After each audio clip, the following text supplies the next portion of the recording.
Hi, it's me, Mama C, coming at you from West Tennessee. Following up on the most recent video I did, which was called Clearing Negative Energy.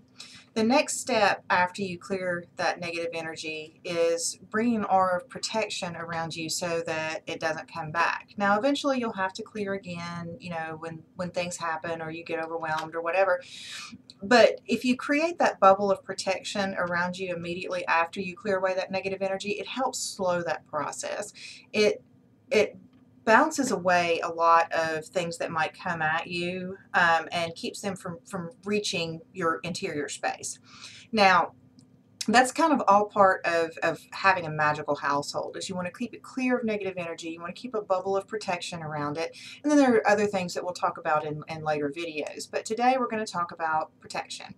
There are any number of ways to do protection rituals, protection spells. I'm not going to try to go into showing you all that, but I'm just going to tell you some of the tools that you'll use that are fairly simple, easy to understand, and can be used by pretty much anyone. The first thing, I keep protection candles going all the time on my altar and in other spots during the house. I use the Reiki charged candles that are made by Crystal Journey. These are really great candles. They come in a votive size, they come in this size, and then they come in a big pillar. And I use primarily this size and the votive. The votives I scatter throughout the house, and this size I use on my altar. They are Reiki charged. They are imbued with essential oils that match the purpose of the candle, and they come with a mantra that is written on the side of it if you'd like to use that. If you're not familiar with writing your own charging spells or anything like that, you can use the ones written on here. They're very effective, very good. These are Crystal Journey candles. You can use any kind of black or white candle for protection. You can carve symbols into them, like pentagrams or your name surrounded in a circle representing the bubble of protection, that of your family, your pets, your address of your household, anything like that. Carve it into the candle, and then you have that whole purpose going out to the universe of protecting all that is yours. Another thing that I use a lot of is oils. This is a protection oil. This is one we make here in the shop that is made out of essential oils and natural herbs and things like that. Protection oils are so multi-purpose because you can do so much with them. You can walk around and you can use them to anoint your candles that you're burning for protection. You can walk around, take a little, shake it up just a little bit, get some on your finger, anoint your door jambs, your window sills, your car tires, anything else that you want to bring a bubble of protection around. Put a little dot on your pet's collar, back of your kid's neck, on their backpack, anything like that. These oils are great because you can do so much with them. It's a very multi-use tool in your protection magic arsenal. You can also add them to charm bags or sachets and hang those in the household or put them in your drawers. You can add oils to your mop water or your scrub water, and so when you're washing your counters or mopping your floor, you're adding that aura of protection into that level as well. Like I said, it's like building a bubble around you from the floor up to bring this aura of protection to you and your environment. You can also take these oils and mix them with a little water and burn them in a diffuser, which is you can have the plug-in scent pot or the kind that has the tea light candle underneath it, and then just release that into the air. Alternately, if you don't have one of those, you can dump a little into a pot of water on the stove and let that boil, and then that will bring the aura of protection around your house. If you're really careful, you can actually pick it up off the stove and walk around the house with it as well, letting the steam that has the oil in it permeate the rest of your environment. You also have, too, incense, which is great for protection.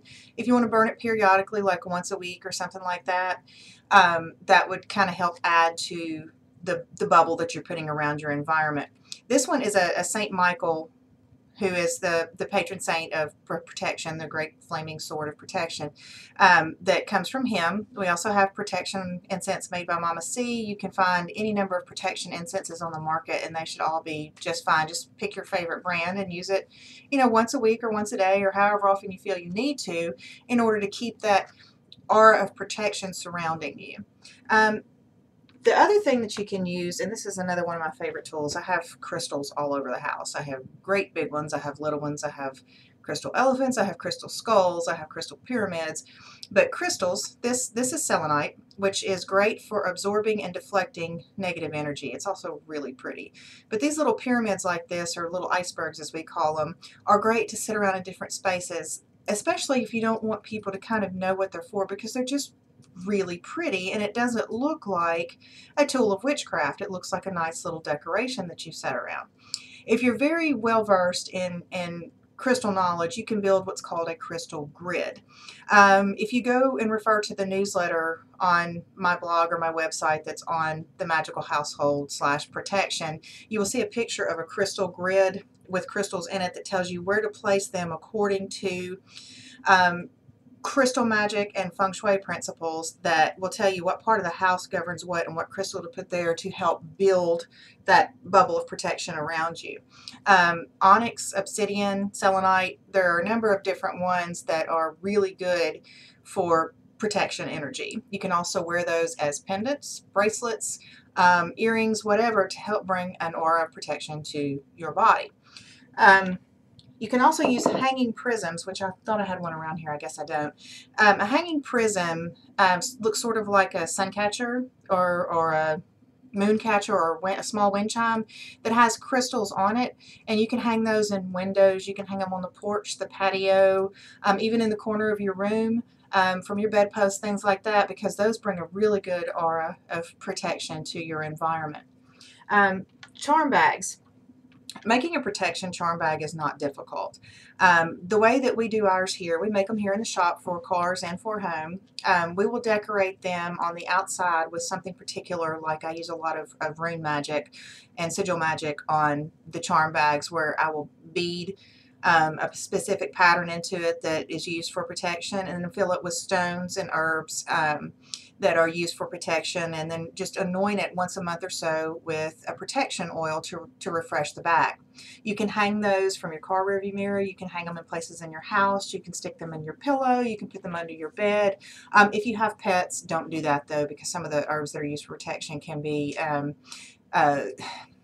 poisonous, some of them like mandrake, or can just be really upsetting to pet stomach and things like that, like wormwood. It wouldn't kill them if it ate them, but it'd be really, really bad for them. They'd be super sick. So if you have pets, you might not want to put them under the bed. Hang it somewhere where they can't get to it. You can also take those and run them in your laundry with your clothes to imbue an aura of protection. They're made in little bags so that the oils will come out. Now, of course, that will ruin your charm bag. So much you might want to do is hang it for a while and then throw it in the laundry when you're getting ready to get rid of it and use a new one. Also, you can use, like crystals, what we call warding stones. This is an example of warding stones right here. These are ones we make here in the shop. We hand paint those. And these are placed around your environment or buried in the yard to bring an aura of protection to your home as well. These come with a charging spell and directions on how to use them. But if you're very familiar with this type of magic, you could actually make your own and do it yourself. You can also bury crystals in your yard the same way, although I hate to do that because some of the larger pieces of crystals are kind of expensive, and then if you forget where you've dug them, then, you know, when you leave, they're still there. I like using these river rocks. They're good, they're sturdy, and they hold the paint really well. So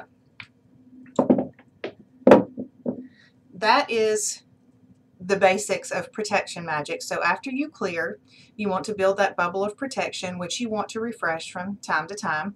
And those two things will make your house clean, clear, reduce the amount of negative energy that comes in, and keep it protected from outside forces that may wish you harm. So again, these videos are unscripted and unedited. This is just me talking to you. So if you have any questions or I'm unclear about something, you can get in touch with me. It's mamacreepy@mamacreepy.com, or you can get me on my live chat function on my website. I'm there several hours a day to be able to answer questions via the chat function, or you can call the shop. It's a little harder to get us that way, but we are available at times to answer questions over the phone. Thank you, and blessed be.